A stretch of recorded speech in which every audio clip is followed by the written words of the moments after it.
자, 명제 갑니다. 명제와 조건. 명제는 두 가지로 나뉩니다. 뭘로 나뉩니까?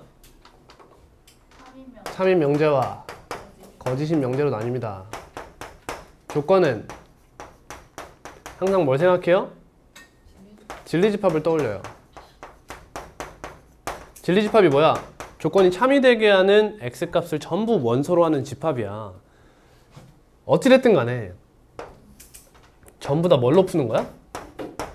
집합으로 문제를 해결하게 되는 거예요. 집합으로.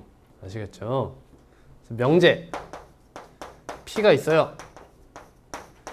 그럼 명제 P의 부정을 우린 뭐라고 부르죠? not P라고 부르죠. not P 하면 명제가 참이야. 그럼 부정은 거짓. 명제가 거짓이면 부정은 참이 되죠. 그 다음 조건 P의 진리집합을 라지 P 보통 이렇게 많이 쓰죠. 그러면 not P의 진리집합은 뭐가 돼요? P의 여집합이 됩니다. 아시겠죠? 다들 아시는 거죠? 네. 이 밑에 이거 다시 써놨어요. 그죠? 꼭 알고 가야 됩니다. 그럼 이 친구 보세요.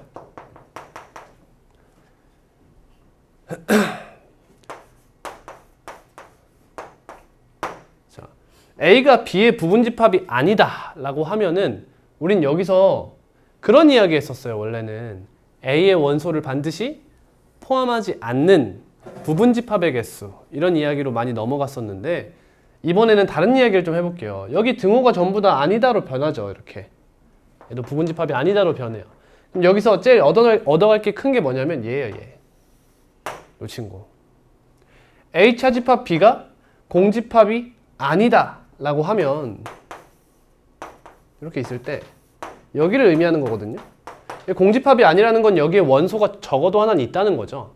그래서 나중에 나오겠지만 P면 Q다가 참이라면 우린 뭘 하게 돼요? 증명을 하게 되죠. 이 증명에 관련한 게 언제? 금요일날 배우는 명제 증명 단원이에요. 그렇죠? 명제를 증명하는 방법을 쭉 배우게 되죠. 근데 만약 거짓이라면 얘가 거짓임을 밝히는 방법이 뭐예요? 얘가 참임을 밝히는 거예요. 그렇죠? 얘가 참이면 돼요. 그러면 얘가 참이라는 것은 얘가 참이라는 거죠. 따라서 A 차집합 B에 원소가 적어도 하나 있으면 끝나는 거죠. 그래서 여기를 누구의 영역이라고 불러요? 반례의 영역이라고 불러요. 그래서 우리는 어떤 명제가 거짓임을 보이려면 항상 반례를 들어줘야 되는 거죠. 그 이유가 뭐예요? 너가 공집합이 아님을 밝힌다 라는 뜻인 거예요. 그러면 반례가 하나 등장해, 즉 원소가 하나 등장하면 얘가 공집합이 되지 않으면서 진리집합 간의 포함관계가 성립하지 않아서 그 명제가 거짓임을 밝힐 수 있다가 되는 거죠. 다음 밑에 P 또는 Q랑 P 그리고 Q에 대한 드모르간 법칙 나오죠. 이거 다 아시죠? 아시는 걸로 생각하고 넘어가겠습니다. 다음 명제 참거짓 세 번째 소단원인데 자, 정확하게 배웁시다. 이제 자, 여기서 배우고 싶은 건 뭐냐면요, 조건의 명제화예요. 조건을 가지고 명제를 만드는 방법에 대해서 배우는 거예요. P면 Q이다 라고 하면 이 PQ는 조건입니다. 그래서 조건 두 개로 명제 하나를 만드는 방법을 배우는 거예요. 그래서 P를 가정, Q를 결론이라고 해서 이걸 보고 가정과 결론이라고 이야기합니다. 그래서 얘가 참이 되려면 진리집합 간의 포함관계가 이렇게 성립하면 참인 거야. 아시겠죠? 예를 들면 x가 1이면 x제곱은 1이다. 맞습니까? 참이에요? 참인가요? 명제 맞나요? 참거짓을 정확하게 판별할 수 있냐고요? 있어요. 참이려면 이거 왜 참이죠, 여러분? 이 조건에 진리집합의 원소가 1이고 이 조건의 진리집합의 원소가 마이너스 1, 1이어서 라지 P가 라지 Q에 포함된다. 따라서 이 가정과 결론은 참이다 라고 결론이 나는 겁니다. 이해 가셨어요? 그러면 이 가정과 결론이 거짓이고 싶어요. 그럼 진리집합 간의 포함관계가 성립하지 않으면 되죠. 맞니?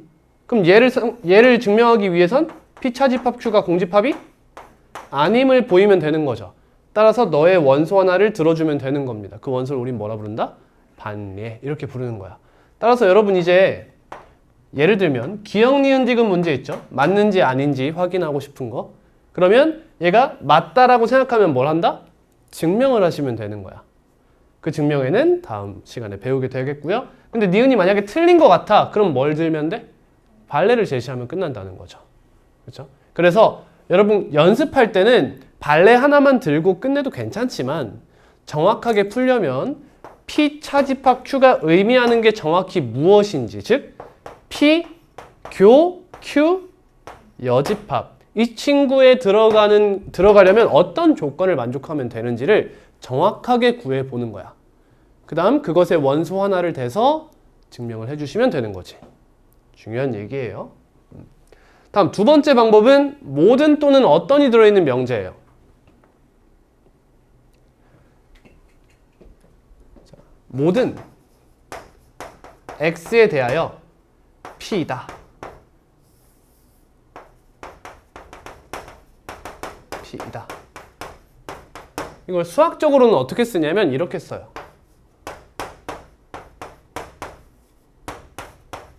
이렇게 쓰면 끝나가는 거거든요. 원래는 이게 A를 반대로 쓴 거예요. 그죠? all이에요. all. 모든에 A를 반대로 써준 거예요. 왜? 이렇게 쓰면 이 친구는 첨자와 헷갈려요. 테트레이션이라는 어떤 연산기호가 있는데 그 친구랑 헷갈려서 A를 반대로 이렇게 써주면 모든 X. 근데 어떤 X? 전체 집합의 원소 X에 대하여 P다 라는 말이 되는 거예요. 그럼 얘가 맞고 싶어요. 조건하면 항상 뭐다? 진리집합이야. 이 친구의 진리집합을 라지 P라고 잡아주면 얘가 맞고 싶어요. 그러면 전체 집합의 X에 대해서 모두 다 뭐의 원소다? 라지 P의 원소다가 성립하면 되는 거죠. 잘 봐. 전체 집합의 모든 원소, 전체 집합의 원소이면 라지 P의 원소이다가 성립하면 되는 거지. 얘가 성립하려면 뭐다? 얘가 참이 되려면 가정과 결론으로 나타낸 거 보여요? 그렇죠? 얘가 참이 되려면 너의 진리집합이 뭐야? 전체 집합이지. 너의 진리집합은 라지 P잖아. 얘가 이렇게 되면 되는 거지. 맞니? 근데 모든 집합은 전체 집합의 뭐야? 부분 집합이죠. 따라서 양 사이드로 성공하면서 P 자체가 뭐가 돼? 전체 집합이 된다. 이거예요. 따라서 얘가 성립하려면 진리집합이 전체 집합이면 된다라는 거죠. 이해했죠? 얘가 참이 되려면 진리집합이 전체 집합이면 된다는 거예요. 그러면 얘가 거짓이려면요? 그쵸? P가 전체 집합이 아니면 되는 거죠. 이렇게 되면 되는 거죠. 됐니? 그럼 반대로 써볼까요, 여러분? P의 여집합이 뭐가 아니면 돼? 공집합이 아니면 되죠. 따라서 얘를 증명하는 방법은 뭐야? P의 여집합에 원소 하나를 대주는 거야. 오케이? 그러면 얘가 거짓임을 증명할 수 있게 되는 거지. 이해됐어요? 다음, 어떤 X에 대하여 P다 라는 친구는 이런 뜻이 되는 거죠. X의 어떤 하나가 P의 원소로 들어가면 끝나는 거야. 그럼 참이 되는 거죠.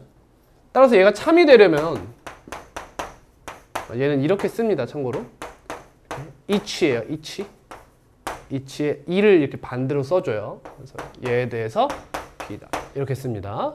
그러면 얘가 참이 되려면 라지 P 조건의 진리집합이 뭐가 아니면 끝나는 거야? 공집합이 아니면 끝나는 거야. 그래서 라지 P의 원소를 뭐라고 불러? 그럼 P의 여집합의 원소는 뭐라고 부를까? 얘가 거짓이 되게 하는 원소인 거잖아. 뭐라 불러? 반례라고 부르지. 카운터 이그젬플. 얘는 P의 원소를 뭐라 부를까? 얘라고 부르는 거야. 예를 들면 이런 원소가 있다. 따라서 얘는 참이다. 이렇게 되는 거지. 오케이? 다음 얘가 거짓이 되려면 P가 뭐임을 밝혀? 공집함을 밝혀주면 되는 거죠. 이해하셨어요? 자, 보자. 그러면 여러분 이 친구의 부정은 뭐가 될까요? 이거 명제죠. 얘가 참이면 부정은 뭐가 돼요? 거짓이 되고 얘가 거짓이면 부정은 참이 됩니다. 그죠? 오케이. 자, 이 친구의 부정을 생각해 보면 어떻게 하냐면 모드는 어떤으로 바꿉니다. 근데 주의할 점이 있어요, 여러분. 전체 집합은 바뀌면 안 돼요. 알겠지? 전체 집합은 바뀌어서는 안 돼. 어떤 x에 대하여 무슨 말이냐? 원래 모든 실수 x에 대하여 이런 말이 있었어. 근데 얘를 부정하고자 해. 근데 그러면 어떤 실수 x에 대하여로 쓰는 게 맞죠? 여기다 대고 뭐라고 쓰지 말라고? 어떤 허수 x에 대하여 이런 말을 쓰지 말라는 거야. 전체 집합은 항상 고정되어 있다. 오케이. 어퍼케이스 이거는 네, 전체 집합 바뀌면 안 됩니다. 얘에 대해서 P가 아니다. 이 친구가 얘의 부정이에요. 쉽게 생각하면 이거야. 얘 봐봐. 이 친구가 거짓이면 어떻게 된댔어? P가 전체 집합이 아니다가 된댔지. 다시 얘기하면 P의 여집합이 공집합이 아니다가 되면 된다며. 같은 말이잖아. 근데 공집합이 아니다가 어디 있었어? 여기 있었거든. 이해가니? 따라서 이 부정이 참이 되려면 어떻게 해야 돼? 너의 부분집합이 뭐야? P의 여집합이 공집합이 아니면 된다는 거야. 그러니까 여기서 이 전환이 바로 이 말을 하고 있는 거예요. P가 전체 집합이면 쟤가 참이 돼. 그럼 얘가 거짓이 되려면 얘가 전체 집합이 아니면 되죠. 그럼 P의 여집합이 뭐라는 거야? 공집합이 아니다가 되는 거지. 근데 이 친구를 말로 풀었으면 어떤 얘기가 된다? 공집합이 아니다니까 어떤 x에 대하여. 근데 진리집합이 P의 여집합이니까 not P이다. 이렇게 되는 거지. 다음 이 친구도 볼게요. P가 공집합이 아니면 얘가 참이 되죠. 그럼 얘가 거짓이 되려면 P가 공집합이면 되는 거죠. 근데 얘랑 같은 말이 뭐야? P의 여집합이 전체 집합이란 뜻이거든. 그러니까 전체 집합이 된다니까 모든 x에 대하여 이렇게 되는 거고요. 근데 진리집합이 P의 여집합이니까 not P이다. 얘가 이 친구와 뭐다? 부정관계가 된다는 거죠. 이해하셨죠? 근데 얘도 마찬가지로 뭔 바꾸면 안 돼요? 전체 집합은 절대 변경해서는 안 됩니다.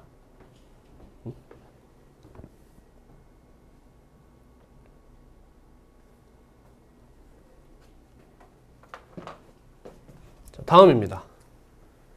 명제의 역과 대우예요. 다들 아시죠? P이면 Q이다라는 가정과 결론으로 이루어진 명제가 있는데 이 명제의 대우는 뭐야? not Q이면 not P이다야. 왜? P가 Q의 부분집합이면 Q의 여집합은 P의 여집합의 부분집합이기 때문에 이 둘은 참거짓을 같이 하게 되고 이 명칭을 대우라고 정한 거지. 그럼 역은요? Q이면 P이다예요. 그래서 라지 Q가 라지 P의 부분집합이면 참이 되는 거죠. 근데 여러분 라지 P가 라지 Q에 포함될 때 라지 Q는 라지 P에 포함되나요? 알 수 없죠. 따라서 뭐라고 해? 명제와 역은 참거짓을 함께 하지 않는다라고 배우지. 근데 좀만 더 정확하게 들어가 보자. 좀만 더 정확하게. 잘 봐. P가 Q의 부분집합이었다고 쳐보자. 즉 명제가 참이라고 쳐보자고. 그럼 이렇게 되지. 그럼 이 상황에서 역도 만약 참이라고 생각해 보세요. 그럼 얘와 얘가 동시에 성립하는 거죠. 얘를 보고 우린 뭐라 그러죠? P와 Q가 서로 같은 집합이다라고 하지. 근데 한 번 더 생각해 봐 얘들아. 라지 P와 라지 Q가 같은 집합이었다면 여러분들은 역의 참거짓에 대해서 고민을 안 해요. 그냥 같은 거다라고 하지. 아까 예를 들었던 이 친구를 예로 들어볼게요. x가 1이면 x제곱은 1이다 라는 명제가 있어요. 참입니까? 참이죠. 역은 참입니까? 바로 아니오를 해야 되는 거야. 왜? 같은 집합은 아니니까. 이해갔니? 서로 같은 집합이어야 명제와 역이 함께 참일 수 있다는 거예요. 그러니까 명제가 참인데 딱 봐도 같은 집합은 아닌 거야. 즉 정확히 얘기하면 라지 P가 라지 Q의 무슨 부분집합? 진부분집합이더라 이거지. 진부분집합. 그럼 역은 당연히 거짓인 거죠. 이해 가셨어요? 참거짓을 함께 하진 않지만 어느 정도의 상관관계는 가진다라는 거예요. 이걸 잘 알고 가셔야 돼.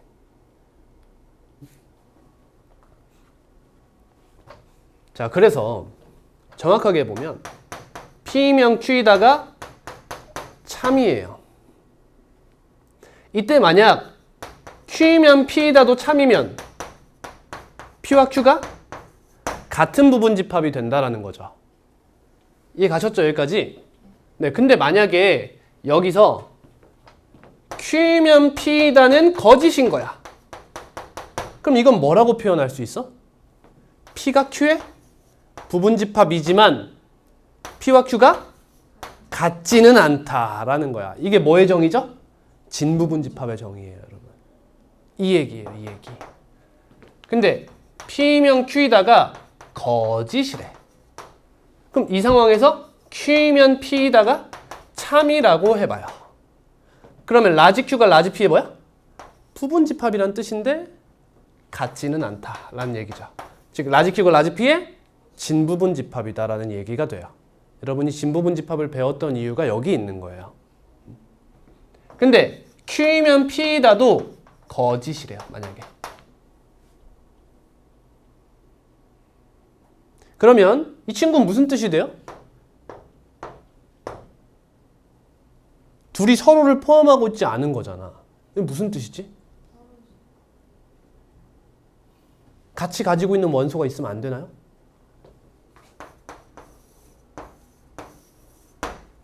자, P가 Q의 부분집합이 아니래요.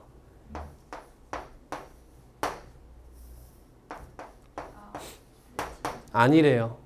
그럼 P차 집합 Q는 공집합이 아니죠. Q가 P의 부분집합이 아니래요. Q차 집합 P는 공집합이 아니죠. 따라서 여기랑 여기가 각각 적어도 하나의 원소를 가지고 있어야 된다는 거예요. 이해가셨어요? 이 상황에서 이 친구는 신경 쓸 바가 아니라는 거예요. 공집합이라는 게 아닙니다. 여기 노메러야, 노메러. 상관할 바가 아니라는 거지. 대칭차 집합에 대해서만 잘 조사해 주시면 된다는 거죠. 자, 따라서 방금 여러분들이 지금 조건의 명제화를 2개 배웠어요. 첫 번째, 가정과 결론. 두 번째, 모든이나 어떤이 들어있는 명제. 근데 두 가지 다 뭘로 풀었어? 집합으로 풀었다 이거야. 그러니까 무조건 뭘 보자? 집합의 포함 관계를 살피자는 거야. 조건이 2개 들어있으면 항상 이 두 집합, 조건의 진리집합 사이의 포함 관계를 살피시고, 모든이나 어떤이 들어있으면 뭘 살펴? 이 집합이 공집합이 될 수 있는지 없는지, 전체 집합이 될 수 있는지 없는지, 이런 걸 살피자는 거지. 그래서 명제도 결국은 뭐다? 집합으로 푼다라는 거예요. 제발 뇌지컬로 이 말이 맞으려면 이래야 되나 말아야 되나 이렇게 풀면 안 된다는 거야. 무조건 진리집합으로 간다. 자, 다음. 자, 배우진 않았지만 다음 시간에 단원에 들어있지만 이것까지 하고 갈게요. P명 Q이다가 참이다. 그럼 우리 어떻게 나타내요? P와 Q를 몇 개 화살표로 이어? 2개 화살표로 이렇게 있는 거지. 그래서 무슨 조건이라고 해? 충분 조건. 이렇게 이야기해. 충분 조건. 반대로 Q면 P이다가 참이에요. 그러면 요렇게 나타내죠. 요렇게. 무슨 조건? P는 Q이기 위한 필요 조건. 근데 둘 다 가능하면 필요, 충분 조건 이렇게 하자.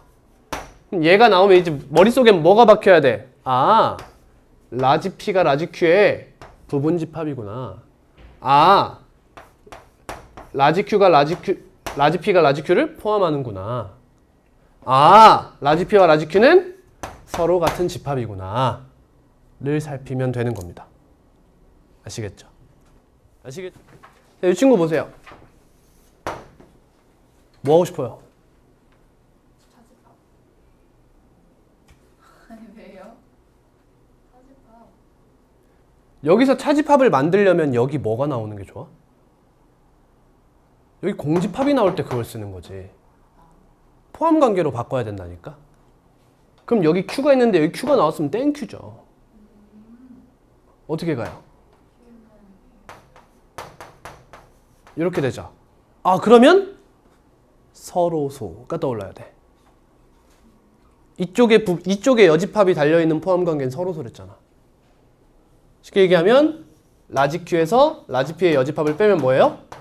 공집합이라니까 Q, 교, P가 공집합. 아, 서로소구나. 반대로 여기에 여집합이 달려있었다면 빼봐. 공집합, 라지 Q의 여집합과 라지 P의 여집합의 교집합이 공집합. 따라오고 있지? 라지 Q와 라지 P의 뭐가? 합집합이 전체 집합. 이렇게 가는 거고. 오케이. 자, 여기서 만약에 라지 Q와 라지 P가 교집합했을 때 공집합이래. 그럼 뭐야? P의 여집합이 Q와 같다. 이런 얘기가 되는 거고요. 근데 지금은 이 얘기가 안 나왔죠?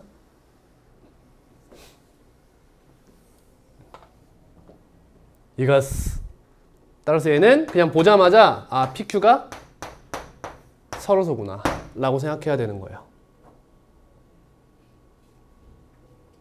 이해됐나요? 네. 갑니다. 그럼 P는 X가 8 이상 또는 2 이하. Q는 바로 해도 될까? K 마이너스 2초가 K 플러스 2 미만이죠? 그럼 뭐 써요? 수직선. 그렇죠. 이 친구가 얘와 서로소래요. 그러면 너는 가운데 이렇게 들어가 있어야겠다. 그러려면 이런 순간을 만드는 거죠. 뭐 들어있어? 술 들어있어? 왜 이렇게 맛있게 먹어? K-2는 2보다 크면서 K 플러스 2는 8보다 작다. 써놓고 뭐 해?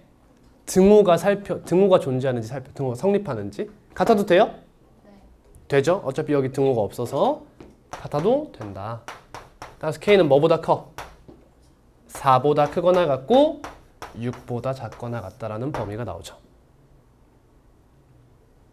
꼭 내 방법대로 풀어라. 꼭. 자, 이 문제는 까먹으셨을까봐 다시 한번 설명드립니다. 자, 일단 실수 X에 대한 조건 P가 이렇게 돼 있는데 not P, 그쵸? 진리집합인 not P죠? not P의 진리집합은 P의 여집합이죠? 그 친구에 포함된 자연수 개수가 5개래. 그럼 not P는 뭐예요? 절대값 X-N은 3분의 K보다 작답니다, 여러분. 알겠니? 이러면 안 돼. 선생님, 아니 얘가 얘보다 크거나 같다는 것은 양쪽 다 실수일 때 얘기잖아요. 그럼 너의 부정은 너가 3분의 K보다 작거나 성립하지 않는 거 아닌가요? 부등식 자체가 정의가 안 되게 너네 중에 하나가 허수가 되면 되지 않습니까? 그건 왜 안 끼세요? 전체 집합이 실수기 때문인 거죠. 이해 가셔요? 정수 K. 얘도 실수. N도 실수기 때문이에요. 그렇죠? 그럼 이런 전체 집합은 비꼬면 안 된다는 거예요. 자, 근데 있잖아. 그냥 쉬운 방법을 가르쳐 줄게. 부등식에 대한 얘기를 하잖아.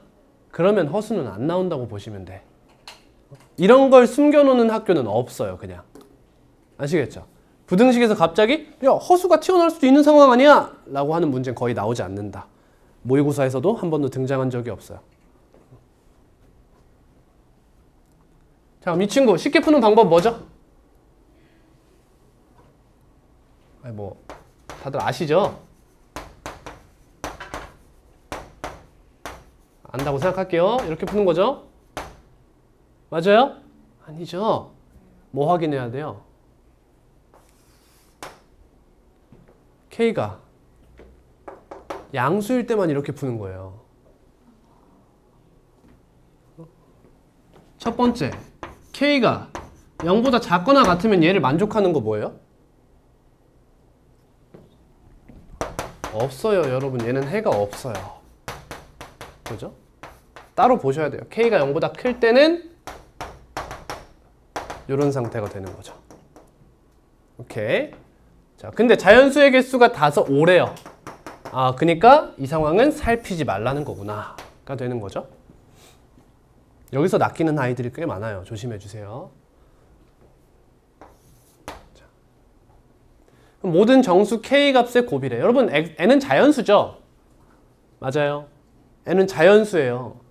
그러니까 3분의 K라는 친구에 대해서 어떤 자연수 N에 대해서 3분의 K만큼 양쪽으로 벌어져 있는 거죠. 이렇게.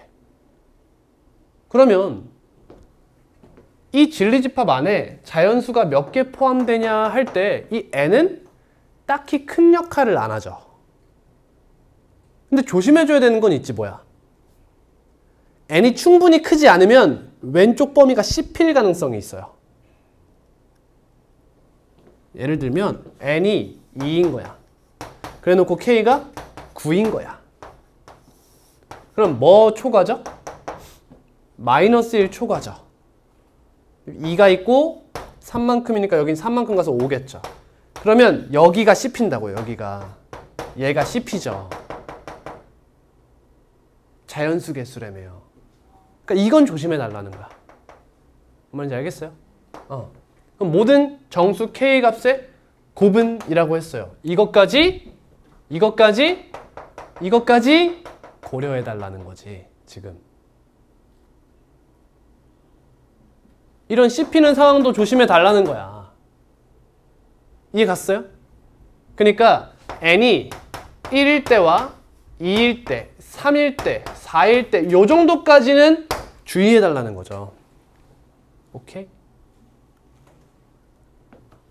자, N이 1이라고 쳐보자. 그럼 1부터 양쪽으로 벌어지는 거지. 맞니? 이해? 그러면 1부터 저기서 만족하는 저 자연수 5개는 뭐예요? 1, 2, 3, 4, 5를 말하죠. 그럼 6은 들어오면 안 되는 거지. 그러니까 3분의 n 플러스 3분의 k가 요쯤 있어 달라는 거야. 근데 n이 몇이야 지금? 1이죠 이렇게. 그러니까 1 플러스 3분의 k가 5와 6 사이여 달라. 그럼 3분의 k는 4와 5 사이죠. 근데 조심해줘야 될 거 등호 포함하는가 살펴야 돼요. 얘가 5여도 될까요? 얘 등호 가지고 있어? 안 가지고 있지. 그럼 얘가 5면 어떻게 돼? 5를 못 가져요. 그렇죠? 그러니까 얘는 안 되고 얘는 되죠. 여기도 이렇게 되고. k는 12초가 15이야. 13, 14, 15 이런 식으로 간다는 거예요. 이해 가셨죠? 네, n의 지금 범위가 조건이 없으니까 이것까지 다 살펴주는 게 맞아요. 그 다음 n이 2면요? 몇 가지 가죠? 6과 7 사이로 가나요? 맞습니까? 맞아요? 예. 대답해. 아니죠. 그렇죠. 여기죠. 1이 그래도 들어올 거 아니야. 그죠? 그러니까 여기도 얘도 여기에요. 계속.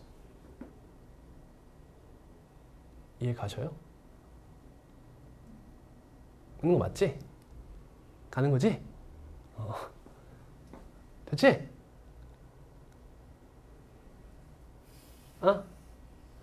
근데 얘가 1이 아니라 뭐가 돼? 얘가 2가 되는 거야 이렇게. 됐지? 그럼 이거 여기가 2가 되면 여기가 3, 4로 바뀌겠지. 그럼 다음은 2, 3 이렇게 바뀐다는 거야. 규칙이 그렇잖아. 4, 5, 3, 4, 2, 3 이렇게 될 거 아니야. 얘는 n이 몇일 때야? 2일 때고 얘는 n이 3일 때고 이런 식으로 간다는 거야. 이해됐죠? 예. 그럼 여기서는 k가 뭐 초과야? 3 곱해야지. 9초가 12이야. 여기서는 3 곱하면 6초가 9 이하. 이렇게 되죠. 됐죠?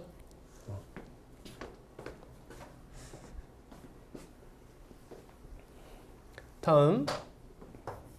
이번엔 n이 4일 때예요. n이 4면 4부터 2, 3, 4, 5, 6 이렇게 되는 거지. 맞니? 그럼 여러분 여기서부터는 달라지는 게 없죠. 여기서는 n이 4보다 크거나 같으면 계속 5개씩 하는 거야. 이렇게. n이 4 이상이면 범위가 달라지지 않아. k의 범위가. 어떠한 하나의 n에 대해서 n-1, n-2, n 플러스 1, n 플러스 2까지 이렇게 5개를 가지고 가게 될 거 아니야? 근데 범위가 n-3분의 k에서 n 플러스 3분의 k까지니까 n 플러스 3분의 k가 요쯤에 위치해 달라는 거죠. 이렇게요. 그러면 여기도 당연히 요 사이에 n-3분의 k가 위치하겠죠. 당연히. n을 기준으로요. 그러니까 3분의 k가 요 범위를 가져달라는 거죠. 마치 뭐처럼? 얘처럼요. n이 3일 때부터 똑같다는 게 보이는 거예요. 그러니까 우리가 구했던 요 친구들만 다 곱해주면 끝나는 거죠.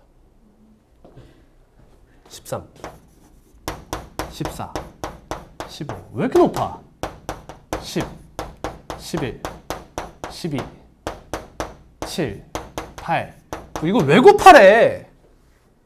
이거 왜 곱하래 이걸?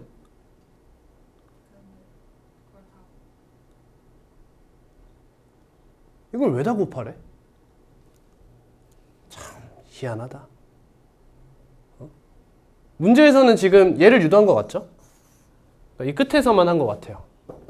몇이죠 이거 하면? 9. 504인가요? 이 문제 3번이 답이라고 생각하겠지만 이건 오류죠. 문제 오류예요. 이게 맞아요. 이게 맞다고. 그러니까 이 문제에서는 설계를 3번으로 답을 하도록 한 것 같지만 실제 답은 이게 맞다는 거죠.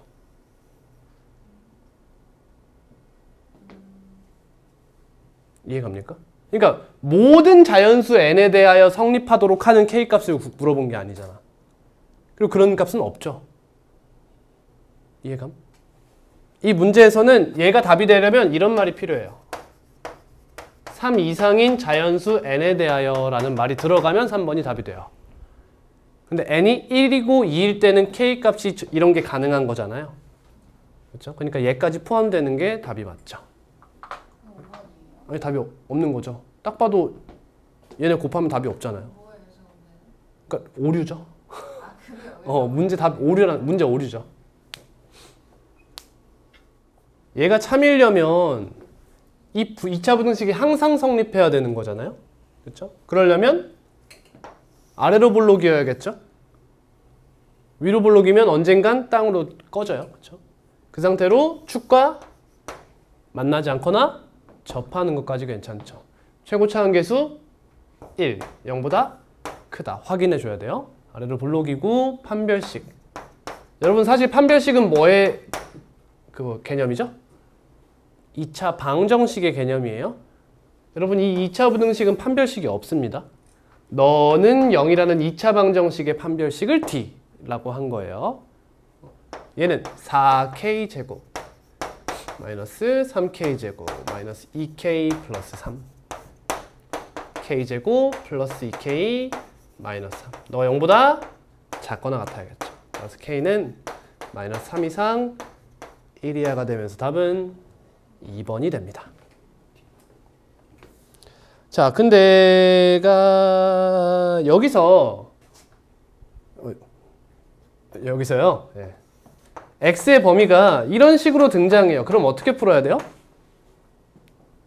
이런 문제에서 이 x의 범위가 제한되면 항상 그래프를 그려서 해결하셔야 돼요. 아시겠죠? x 범위가 제한되면 그래프입니다. 이거 그래프 그리려니까 이거 개 거슬리잖아. 그러니까 오른쪽으로 넘겨요, 여러분. x제곱 마이너스 8x가 마이너스 n 이상 이렇게 되죠. 그래놓고 y는 얘와 y는 얘 란 두 개의 그래프를 비교하면서 푸는 거예요. 그래프 그려보면 이렇게 돼서 여기가 0이고 여기가 8이 되죠. 이렇게 축이 몇이죠? 4예요. 근데 우리 지금 문제에서 2 이상 5 이하에서만 보겠다면서요. 이렇게 보고 싶대요. 이 그래프가 y는 마이너스 n보다 항상 크거나 같다예요? 아니죠? 어떤 실수 x에 대해서요. 그렇죠? 그러면 그냥 이 y는 마이너스 n이 이 정도에 있으면 된다는 거지. 여기 있으면 돼, 안 돼? 안 되는 거야. 그죠? 그러니까 y는 마이너스 n, 즉 마이너스 n이 요 함수값 요 x제곱 마이너스 8x에다가 몇 넣은 거? x에 몇 넣은 거? 2를 대입한 값보다는 작으면 된다는 거죠. 이렇게 이 함수값보다 마이너스 n이 밑에 있어서 여기보다 크거나 같은 곳이 하나라도 존재하면 된다는 거야. 같아도 돼요? 같아도 되죠. 같아도 이 하나의 점이 존재하게 되는 거죠. 이걸 풀어주면 되는 거예요. 몇입니까? 4-16 마이너스 12. 따라서 n은 12보다 크거나 같다가 되죠. 답은 1번이에요. 잠시만요. 여러분 여기 보세요. 얘들아, 얘는 모든이 들어있는 명제죠. 앞에 뭐래요? 조건이래요. 이해가 가? 뭐에 대한이야? 정수 A에 대한 조건이라는 거야. 무슨 말이냐?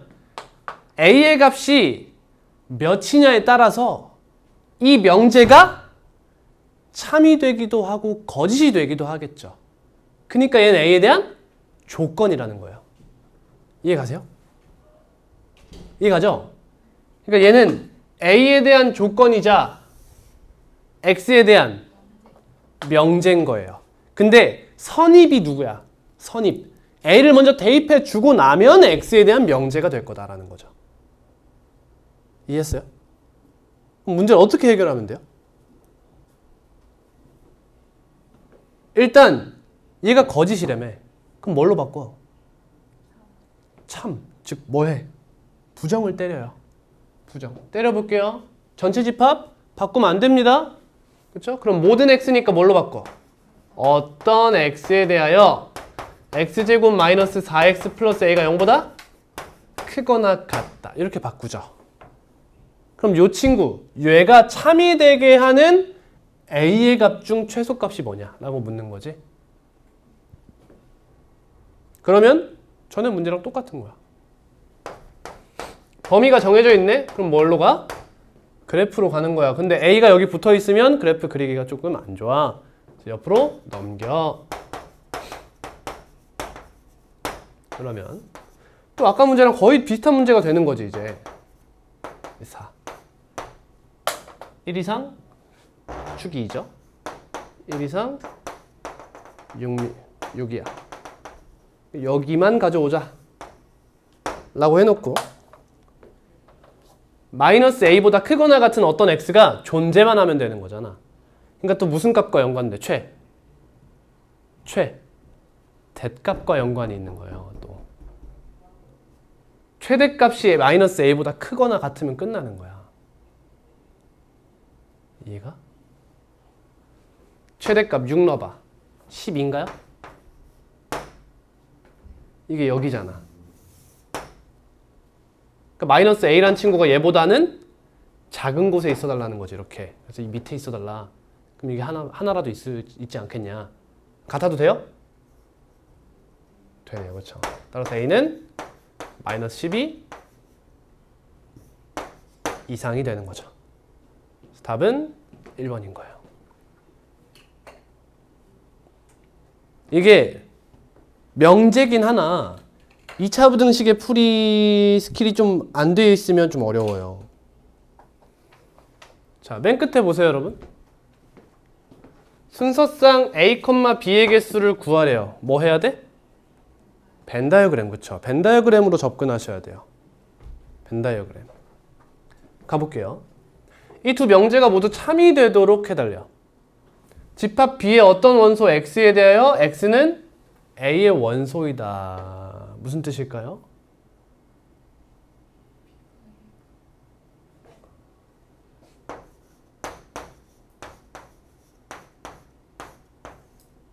이런 뜻이죠. 집합 B의 원소이면서 A의 원소인 게 적어도 하나는 있어달라. 이런 얘기인 거잖아. 집합으로 풀어야 돼, 무조건. 뇌지컬 안 된다. 다음, 모든 원소, 집합 A의 원소이면 X제곱 마이너스 3X는 항상 0보다 작더라. 이거 뭐예요? X가 0초가 3 미만이더라.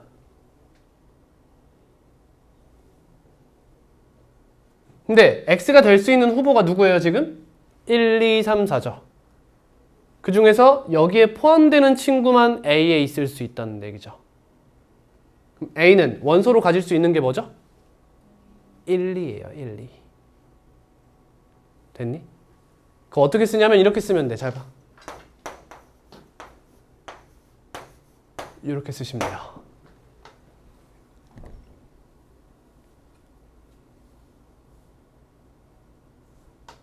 반대인가? 젠장 반대네. 죄송합니다. 이렇게 되죠. 쏘리. 이러면 A는 원소로 가질 수 있는 게 1과 2뿐이다 라는 얘기가 돼요.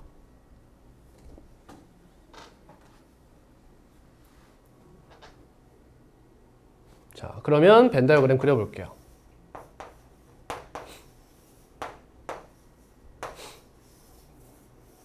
그러면 A가 가질 수 있는 게 1, 2라고 했으니까 A가 몇 개를 가지고 있느냐에 따라서 문제가 좀 달라지겠죠. 그렇죠? 근데 여러분 여기가 공집합이 아니랬죠. A가 원소를 적어도 하나 가지고 있어 달라는 거예요. 그죠? 그러면 NA가 그냥 A가 1일 때랑 2일 때랑 1, 2일 때 경우를 세 가지로 나눠 볼게요. 근데 이 두 가지는 경우의 수가 같겠죠. 그 값이 영향을 미치지 않으니까. 그렇지? 그럼 만약에 A가 1을 원소로 하는 집합이면 1은 어디 들어가 무조건? 여기 들어가고 여기는 X. 이렇게 되겠죠. 이해갔니? A가 2를 원소로 하는 집합이면 여기가 2일 것이고요. 다음 1, 2라고 생각해 보세요. 그러면 경우가 몇 가지? 두 가지 있겠죠. 1, 2, 2, 1 이렇게.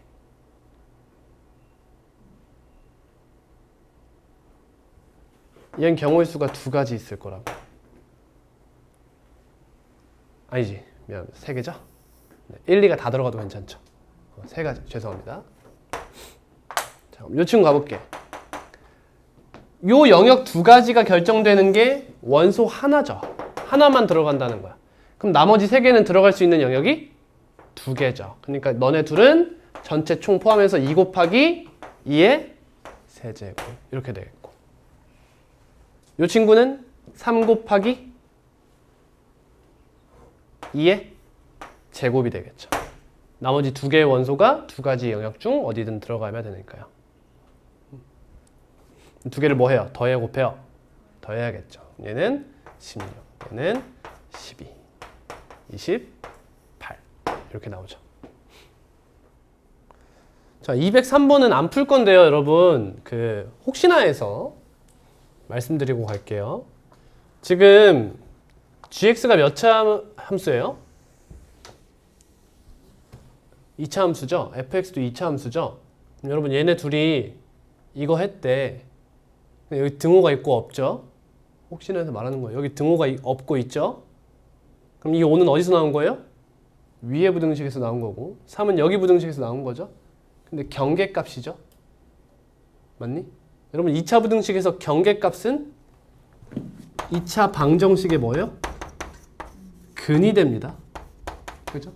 따라서 F5가 0이고 G3이 0이다 라고 가져가셔야 되는 거예요. 근데 F랑 G에 미정계수가 몇 개 있어요? 2개 있죠? 우리 식이 몇 개죠? 2개죠. 연립방정식이에요. 그래서 AB 값을 구했죠. 됐니? 그러면 여기 있는 실수 x에 대해서 fx 플러스 gx는 3보다 크다라는 이 식을 정확하게 알고 있다는 거죠. 그죠? 그러면 x범위 제한되니까 이 친구 그려서 생각해 보시면 되는 거예요. 얘들아, 이 친구 일단은 얘 보시면은 얘는 마이너스 절대값 x가 기본 형태예요. 이 그래프를 x축 방향으로 몇 만큼?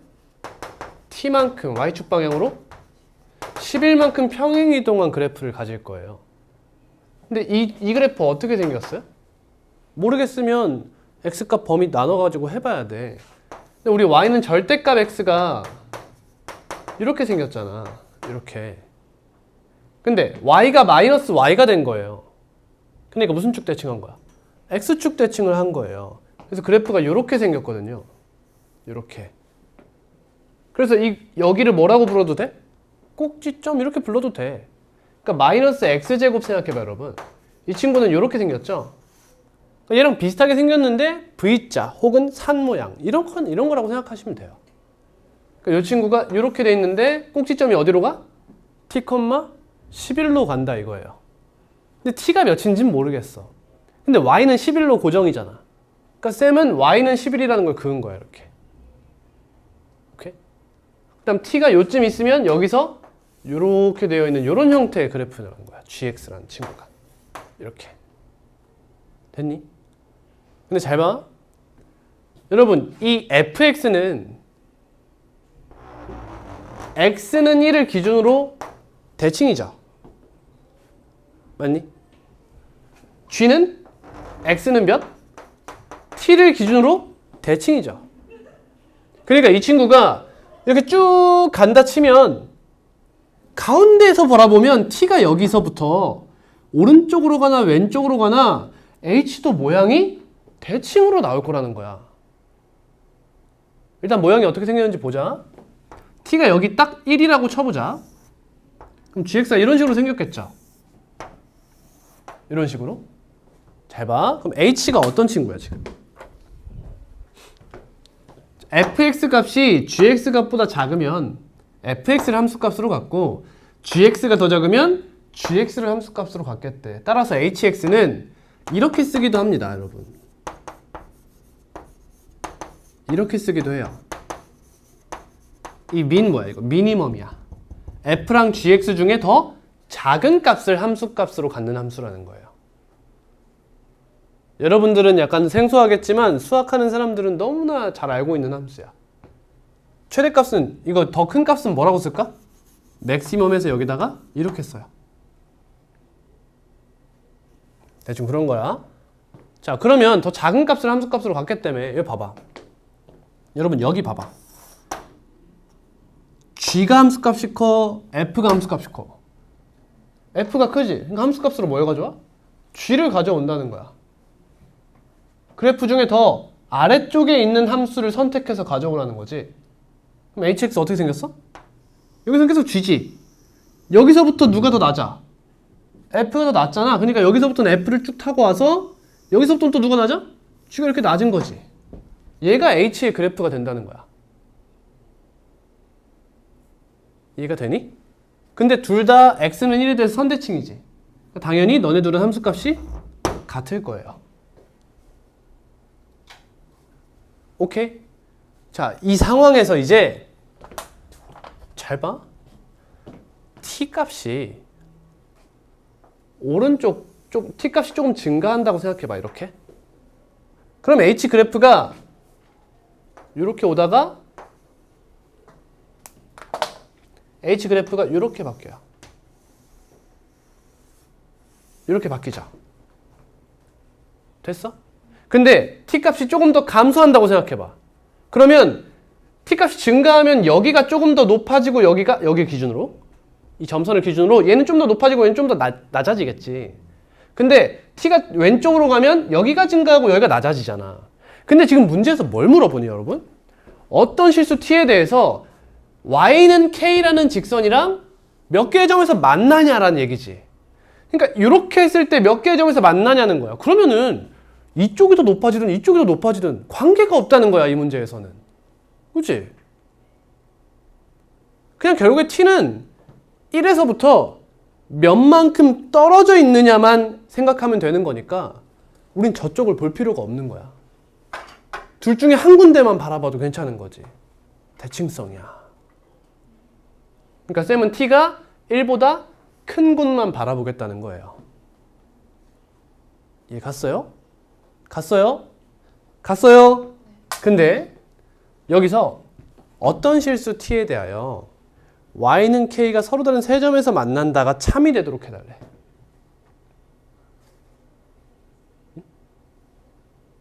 Y는 K와 서로 다른 세 점에서 만나야 된다고. 간다. 처음에 T가 1인 경우 봐봐, 여러분. 이 그래프 봐봐. 간다. 내가 Y는 K야, 이게? 몇 개야, 지금 교점? 빵 개야. 그치? 몇 개야? 2개야. 몇 개야? 4개죠. 몇 개야? 3개지. 3개. 됐니? 이해한 거 맞아? 진짜? 그럼 여러분, K가 자연수죠? 저기 살필 필요가 없는 거예요, 지금. 아니, 이해가 안 가겠다. 미안해. 잊어버려. 방금 한 말 잊어버려. 여기 5죠, 그죠? 그죠? 그러니까 이 밑으로는 쭉 내려가면 어떤 일도 벌어질 수가 없어. 왜? 어차피 이 fx라는 친구 자체가 최소값이 몇이야? 5잖아, 그죠? 근데 gx라는 친구가 이렇게 산처럼 생겼으면 5보다 낮은 값에서는 해봐야 교점이 몇 개야? 2개밖에 못 나온다는 거야. g랑 할 수 있는 거밖에 없잖아. 그지? 그러니까 교점이 3개 있는 곳은 항상 5 이상에서만 바라보면 되는 거야. 마찬가지로 11보다 크거나 같은 값도 볼 필요가 없는 거죠. 저기도 교점이 해봐야 몇 개야? 해봐야 2개야. 해봐야. 안 나오지만 해봐야 2개야. 요 사이에서만 보면 된다는 거야, K 값은. 이해 가셨죠? 오케이. 자, 그럼 이제 쭉 옮깁니다. K가 1일 때 되는, T가 1일 때 되는 거죠? 가능한 거예요? T가 1일 때 K가 몇이면 돼요? 5면 되는 거죠? 5면? 오케이. 자연수니까 가능해요. 다음, 요런 친구 볼게요. 이렇게 생긴 친구. 갑니다. Y는 K예요. 쭉 가요. 교점 몇 개예요? 하나, 여기. 2개, 여기. 3개다, 그죠? 이게 3개죠. 다음 내려가다 보면 여기는 또 5죠. 3개네. 이해 가셨어요? 네. 그럼 어떤 실수 T에 대하여 얘가 서로 다른 세 점에서 만난다가 성립하도록 하는 K 값이죠. 이게 무슨 말이야? T 값이 몇 개 있든 상관없어. Y는 K, 즉 K가 5라는 값이 딱 들어가잖아, 만약에. 이렇게. 그러면 이게 가능한 T 값이 하나만 있으면 끝나는 거야. 어떤 실수 T에 대하여. 그죠? 근데 잘 들어? 아까 요 상황에서 K가 5인 상황이 가능하다는 걸 봤지. 그럼 K가 5일 때 성립하도록 하는 T 값이 하나 있지. 더 이상 여긴 바라볼 필요가 없는 거야. 얘는 이미 T가 1일 때 그냥 만족해서 답 중 하나가 된 거야. 이해 갔어? 그러니까 다른 데만 살피면 된다는 거야. 살피면 안 된다는 게 아니지. 살필 필요가 없다는 거야. 이미 성립했기 때문에. 쌤 지금 어떤 실수라서 그 예를 하나 가져왔다는 거야. K가 5일 때는 t가 1일 때 가능하니까 더 이상 다른 데를 살필 필요가 없어졌다는 거지. 이해됐다고 생각할게요. 자, 그러면 쭉 가면 결국에는 이 낮은 봉우리가 지나가는 곳은 K가 될 수 있는 곳이라는 거잖아. 이해 갔어요? 갔어요? 네. 자, 갑니다. 그럼 이 친구가 t 값이 1에서 점점 증가하면 얘는 점점 낮아지겠죠. 얘는 점점 높아지겠지. 근데 여러분 얘가 어디까지 높아지는지는 관심이 없어요. 왜? 위쪽은 어차피 교점 3개가 나올 수가 없거든. 그치? 잘 봐. 얘가 쭉 가다 보면 이렇게 계속 얘는 높아지고 계속 낮아지겠지. 이해돼? 그럼 첫 번째로 여러분 여길 먼저 지날까? 이 gx라는 친구가 여길 먼저 지날까? 여길 먼저 지날까? 1번, 2번. 2번을 먼저 지나겠지. 그러니까 간다 쭉 가봐. 여기부터 지난다고. 여길 지나기 전에. 그지? 그러니까 여기 지나는 상황을 생각해봐. 사실 생각할 필요 없어요. 이렇게 되면 아직까지도 얘는 여기 있는 거야. 됐지? 그러다가 쭉 가면은 여길 지나는 순간이 오겠지. 이렇게. 됐어. 그럼 이렇게 되면 자, 여기서는 h가 어떻게 생겼어? 이렇게 가다가 이렇게 생겼어. 근데 얘를 지나. 여길 지나. 그럼 어떻게 생겼어? 이렇게 해서 봉우리가 없어졌어. 보여? 여기서 났던 그 봉우리가 여기서 이렇게 없어진 거야. 그래서 쭉 올라가서 여기 찍고 이렇게 된 거야. 그럼 여러분 얘는 증가를 쭉 하다가 감소하게 되죠. 그럼 얘는 절대 교점이 3개가 나올 수가 없어, 얘들아. 증가하다가 감소하는 애는 교점이 절대 3개가 못 나오지. 그치? 그럼 이 다음부터는 계속 얘를 넘어가. 여기 접해. 그럼 이 상황에서는 뭐야, hx가? 그냥 gx야. 그죠? 그러니까 나올 수 있는 상황이 어디밖에 없어. 이 낮은 봉우리에서밖에 없는 거야. 자, 이제 잘 들어. 근데 이 낮은 봉우리가 여기서부터 있잖아. t가 딱 1일 때. 여기서부터 어디까지 계속 생겨? 여기까지 생기지. 이해가? 그러면 언젠가는 이 낮은 봉우리가 자, 여기가 몇인지를 살펴보자. 몇인지 살펴볼게. 요거 뭐야 이거? 요거 t가 1일 때죠. t가 1일 때 gx는 마이너스 절대값 x 마이너스 1 플러스 11이야. 근데 기울기 몇이야 지금? 1이죠. 그러니까 이거 마이너스로 튀어나온 거지. 마이너스 하면 이거 플러스 돼요. x 플러스 10입니다. 맞아요? 이거. 이 친구가 y는 x 플러스 10이라는 거야. 그럼 얘랑 x 제곱 마이너스 2x 플러스 6이랑 연립을 해보는 거야. 이렇게. 뭐 구하고 싶은 거야? 우리 여기에 x 값을 구하고 싶은 거예요. 지금 x 제곱 마이너스 3x 플러스 몇이야? 6인가요? 이거 12인가요, 여러분? 12죠? 12네. 아, 12죠. 그러니까 12죠? 자, 플러스 6은 0이다. 그럼 x가 대충 몇이죠? 두근이라는 건 이렇게 쭉 갔다고 쳤을 때 이렇게 2개라는 거예요. 그러니까 우린 더 작은 걸 가져와야겠죠? 가볼게. 2분의 3 마이너스 루트 뭐야? 나 뭐 틀렸어요? 아, 마이너스 4인가? 바본가 봐. 그럼 x는 몇이죠? 마이너스 1이죠, 여러분. 그러니까 마이너스 1이라는 거야. 마이너스 1 대입해봐. 몇 나와요? 10인가요? 그러니까 여기랑 여기 딱 t가 딱 1이어서 이렇게 돼서 여기 교점 같아지는 여기가 몇이라는 거야? 10이라는 거야, 여러분. 그러면 이 낮은 봉우리는 10부터 시작해서 5까지 연속적으로 그 y-값을 가질 수 있는 거 맞죠? 이해 갔니? 그러니까 이 k가 될 수 있는 건 뭔 거야? 5부터 10까지 있는 거야. 9까지 있는 거죠. 이렇게. 근데 5는 아까 가능하다고 했어. 그지? 9는 어때요?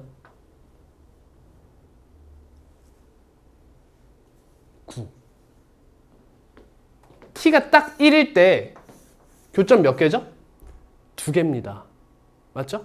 근데 t가 1보다 조금 더 커졌어요. 그러면 이 친구는 봉우리의 함수값이 9보다 이미 작아진 상태고 여긴 9보다 올라갔겠죠. 교점이 몇 개 돼? 2개가 돼버린다는 거야. 얘는 3개가 절대 될 수 없죠. 그러니까 K의 범위가 여기가 된다는 거야. 이렇게. 따라서 우리가 구하고자 하는 값은 26이 되는 거야.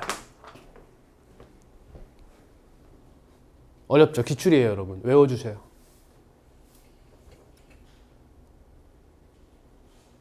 유리는 꼭 외워야 돼요.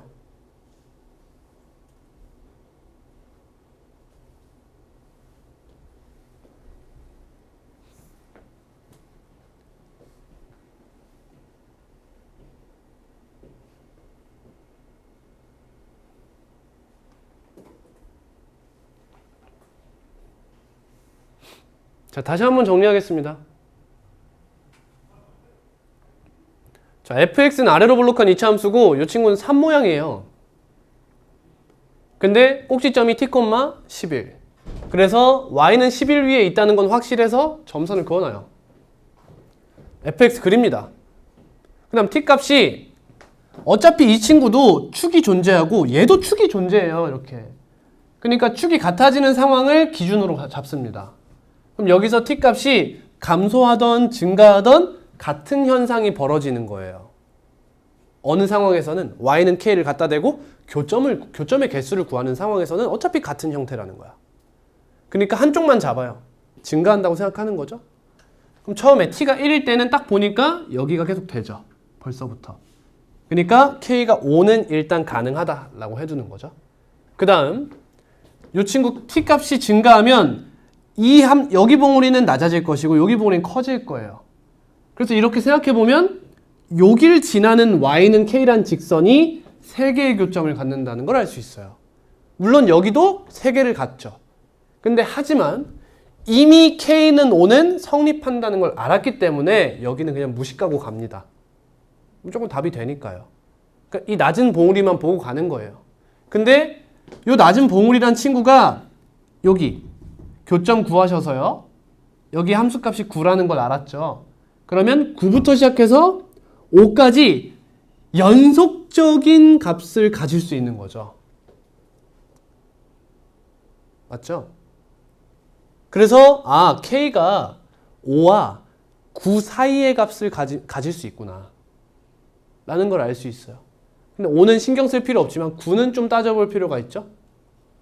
9는 t가 딱 1일 때는 교점이 몇 개야? 2개야. 하지만 얘가 낮아지고 얘가 높아지면서 교점이 계속 몇 개로? 2개로 유지가 된다는 거지. 따라서 얘는 3개가 되는 순간이 한 번도 없다는 거야. 그러니까 K의 범위는 이렇게 된다는 거죠.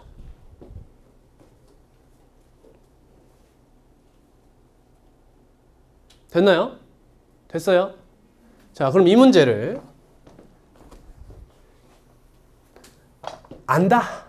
이제 나 이 문제 알아. 라고 하는 상태에서 문제 푸는 방법은 이렇게 되겠죠. 그냥 보자마자 축을 같이 세워버려요. 됐어요? 그러면 얘 축이 몇이죠? x는 1이죠. 그럼 t가 몇이라고? 1이라고 생각합니다. 됐죠? 그 상태에서 1, 그럼 절대값 x-1 플러스 11은 x제곱 마이너스 2x 플러스 6이라고 잡아요. 그 다음 잘 봐. 여러분, 얘가 플러스로 나오든 마이너스로 나오든 간에 함수값이 같다는 걸 알잖아. 그러니까 그냥 계산 편한 걸로 골라 잡아.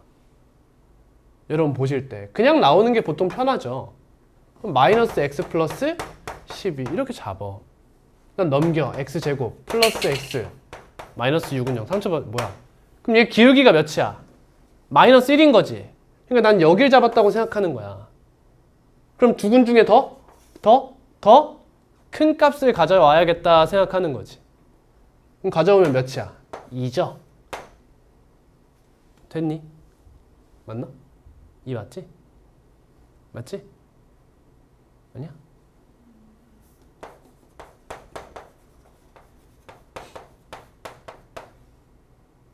응?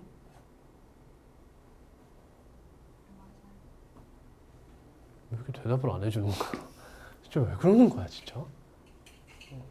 그럼 2죠? 그럼 2를 대입해봐야 몇이 나와요? F2 4-4 플러스 뭐야 왜 달라? 뭔가 이상해. 뭔가 이상해.